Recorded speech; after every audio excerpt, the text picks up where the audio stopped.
Mutton keema சேமியா பிரியாணி பண்ணுறதுக்கு தேவையான பொருட்கள் எடுத்து வச்சுருக்கேன். 2 பெரிய வெங்காயம் நீல வாக்கில் கட் பண்ணி எடுத்து வச்சுருக்கேன். 2 தக்காளி பொடியாக கட் பண்ணது, இஞ்சி பூண்டு பேஸ்ட் 3 டீஸ்பூன், கொஞ்சமாக கொத்தமல்லி தழை, கொஞ்சமாக புதினா தழை, அரை லெமன் பழம், 2 பச்சை மிளகா, 3 கிராம்பு, 3 ஏலக்காய், 4 பட்டை, 1 பிரியாணி இலை. மட்டன் கீமா 1/4 கிலோ கழுவி எடுத்து வச்சுருக்கேன். 180 கிராம் சேமியா, மிளகாய்த்தூள் 1/2 டீஸ்பூன், கடாயில் 1/4 கப்பு எண்ணெய் விட்டுக்கோங்க.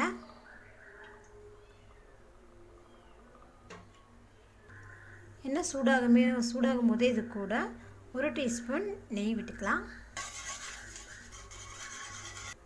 எண்ணெயும் நெய்யும் நல்லா சூடாகிடுச்சு. இப்போ இதில் நம்ம எடுத்து வச்சுருக்கிற பட்டை, கிராம்பு, ஏலக்காய் சேர்த்துக்கோங்க. சேர்த்து இது நல்லா பொரிஞ்சிட்டு இப்போ இது கூடவே நம்ம கட் பண்ணி வச்சுருக்கிற வெங்காயத்தை சேர்த்துக்கலாம். வெங்காயத்தை நல்லா வதக்கி விடுங்க.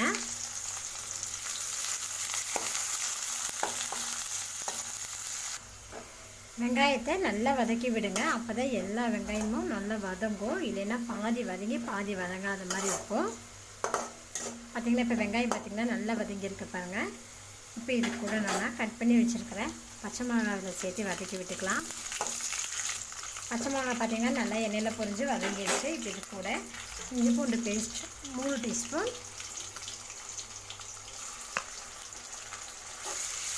இஞ்சி பூண்டு பேஸ்ட்டோட பச்சை வாசம் போகிற அளவுக்கு நம்ம நல்லா வதக்கி விட்டுக்கோங்க. பார்த்திங்கன்னா நல்லா மிக்ஸ் பண்ணிவிட்டு அதுக்கப்புறம் நல்லா வதக்கி விடணும்.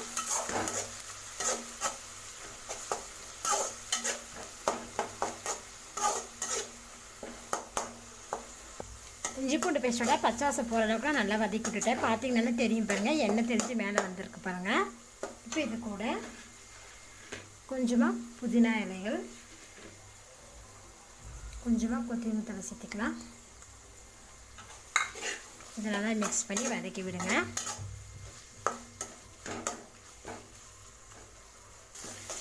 புதினா இலை 1/4 கப்பு, கொத்தமல்லி தழை 1/4 கப்பு சேர்த்திருக்கேன்.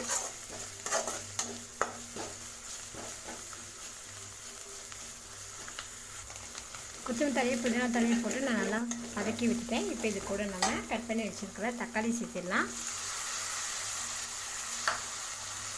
தக்காளி சேர்த்து நல்லா மிக்ஸ் பண்ணி விடுங்க. ஃப்ளேம் வந்து மீடியம் ஃப்ளேமில் வச்சு செய்யுங்க. அப்போ உங்களுக்கு வந்து அடி பிடிக்காது.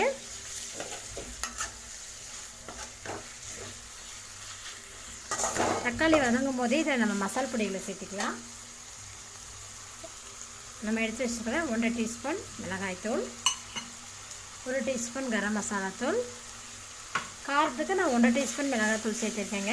உங்களுக்கு எப்படி காரமோ தந்தபடி நீங்கள் கூட்டவோ குறைக்கவோ செஞ்சுக்கலாம். இன்னும் 2 பச்சை மிளகாவும் வேறு சேர்த்துருக்கேன்.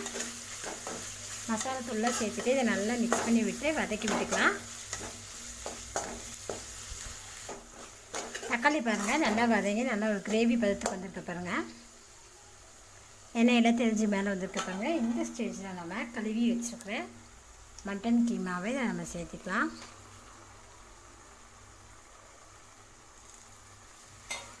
சேர்த்திட்டு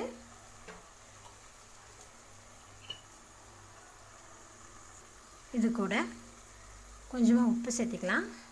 சேர்த்துட்டு இதை நல்லா மிக்ஸ் பண்ணி விட்டுக்கலாம்.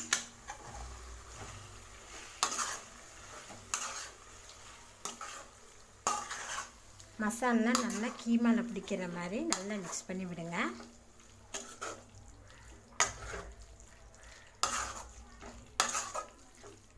மிக்ஸ் பண்ணி இதை நல்லா வதக்கி விடுங்க.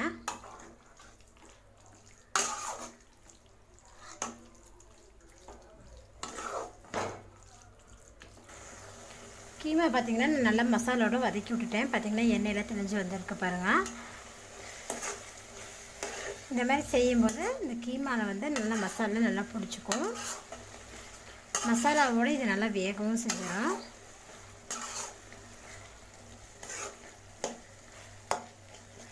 பார்த்திங்கன்னா நான் தண்ணியே ஊற்றலை. அந்த கீமாவில் இருந்த தண்ணியே பார்த்திங்கன்னா நல்லா கொதிக்கும் போது வெளியே வருது பாருங்கள்.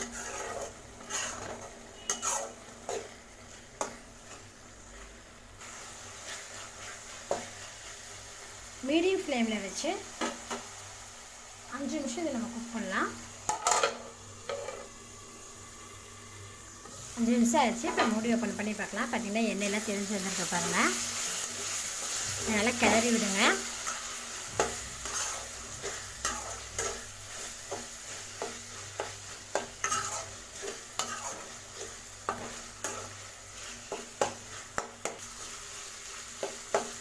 ஃப்ளேம் வந்து ஹை ஃப்ளேமில் வச்சுருங்க. வச்சுட்டு இதில் நம்ம இப்போ தண்ணி சேர்த்திக்கலாம்.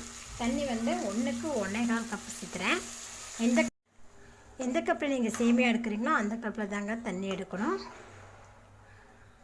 1/4 கப்பு எதுக்கு சேர்த்து ஊற்றிருக்கேன்னா கீமா வேகிறதுக்காக. இப்போ இதில் நம்ம உப்பு சேர்த்திக்கலாம். தேவையான அளவு உப்பு சேர்த்திக்கங்க. கூடவே 1/2 லெமன் பழம் ஜூஸ் பண்ணி வச்சுருக்கேன், அதையும் இதில் சேர்த்திக்கலாம். சேர்த்து இதை நல்லா மிக்ஸ் பண்ணி விடுங்க. 10 நிமிஷம் ஹை ஃப்ளேமில் வச்சு இது குக் பண்ணிக்கலாம். கீமா வேகிறதுக்குள்ளே நம்ம சேமியா வறுத்துக்கலாம். கடாயில் நம்ம எடுத்து வச்சுருக்கிற சேமியா சேர்த்துக்கோங்க. சேர்த்துட்டு லோ ஃப்ளேம்லேயே இதை வறுத்துக்கலாம். பாருங்கள், லோ ஃப்ளேம்லேயே வச்சு சேமியா நல்லா வறுத்துட்டேன். 10 நிமிஷங்கிறது நான் 15 நிமிஷமே குக் பண்ணிட்டேங்க. பார்த்தீங்கன்னா கீமா பாருங்கள் நல்லா குக் ஆகிருக்க பாருங்கள். குக்காய் நல்லா எண்ணெயில் நல்லா தெளிஞ்சு வந்திருக்க பாருங்கள். இந்த ஸ்டேஜில் நம்ம வறுத்து வச்சுருக்க சேமியாவை இதில் சேர்த்திக்கலாம். சேர்த்துட்டு இதை நல்லா மிக்ஸ் பண்ணி விடுங்க. இதை மிக்ஸ் பண்ணதுமே லோ ஃப்ளேமில் வச்சு 5 நிமிஷம் இதை மூடி போட்டு வச்சிடலாம். 5 நிமிஷம் லோ ஃப்ளேம்லேயே வச்சுட்டேன். பார்த்திங்கன்னா நல்லா குக் ஆகிருக்கு. இப்போ இதில் கொஞ்சமாக நெய் சேர்த்திக்கலாம். நெய் சேர்த்துட்டு நல்லா மிக்ஸ் பண்ணிட்டேன். நம்மளோட சூப்பரான சேமியா பிரியாணி ரெடி ஆகிடுச்சு. இப்போ ஸ்டவ் ஆஃப் பண்ணிடலாம். நீங்களும் இது போல் செஞ்சு பாருங்கள். செஞ்சு பார்த்துட்டு உங்கள் கமெண்ட்டை சொல்லுங்கள். என்னோட இந்த வீடியோ உங்களுக்கு பிடிச்சினா லைக் பண்ணுங்கள். உங்கள் ஃப்ரெண்ட்ஸுக்கு ஷேர் பண்ணுங்கள். மறக்காமல் ஆமிகா சமைச்சனா சப்ஸ்கிரைப் பண்ணுங்கள். நன்றி.